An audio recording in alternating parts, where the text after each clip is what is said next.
How many times have you made a web search today? Or liked anything on Facebook?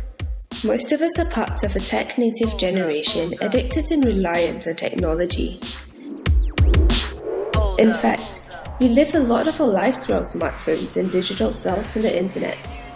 However, while we are updating our several social networks and making use of the convenience of search engines and phone apps, do we realize that together us and technology are invading our own privacy? In October 2012, it was reported that Facebook surpassed 1 billion active users, compared to 350 million just 3 years ago. The ever-growing social network accounts for 20% of page views on the internet worldwide. While we upkeep our profiles to update an audience on our whereabouts and thoughts, the information from the 3.2 billion statuses, likes, and comments we release each day are being collated and studied. Most people have no idea how much data is collected, analysed, and archived about them by not just possible stalkers, but also by the very technology they rely so much upon.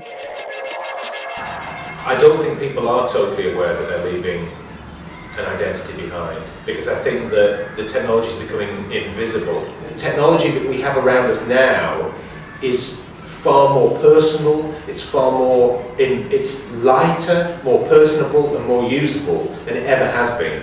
Facebook has become just like life.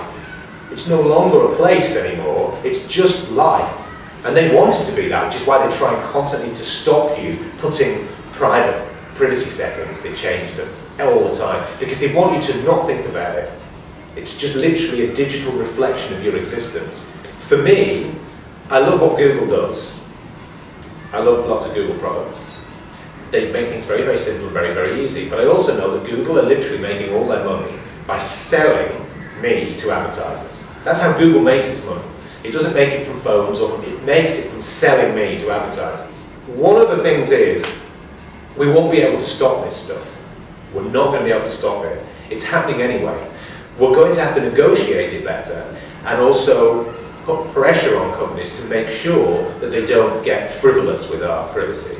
But if you want to use these devices to their full potential, we're going to have to learn to live with some of the lack of privacy. As you can see, I'm outside.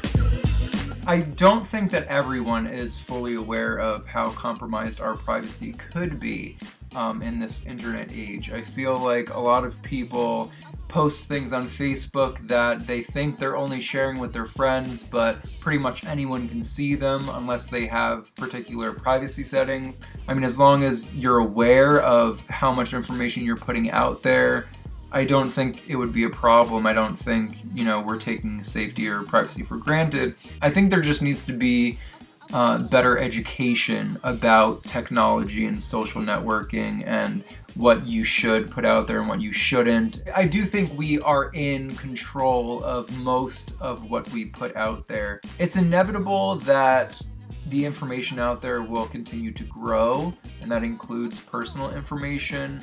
But like I said, we do have some sort of control over what information we ourselves put out there. I think with something like this, it is inevitable, and it's just something that we need to adapt to. The economic drive of social networks and search engines come from monetizing our personal data. There is even a growing multi-billion industry of data aggregating organizations out there. Take Spokeo for example. It collects an individual's online and offline information from various databanks such as public records, criminal databases, and social networking sites. For about $3 a month, you can have full access to this internet phone book.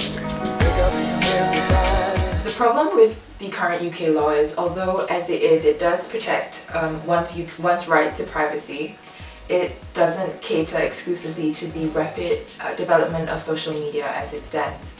In fact, this represents a grey area in the UK law, and it remains a contentious topic.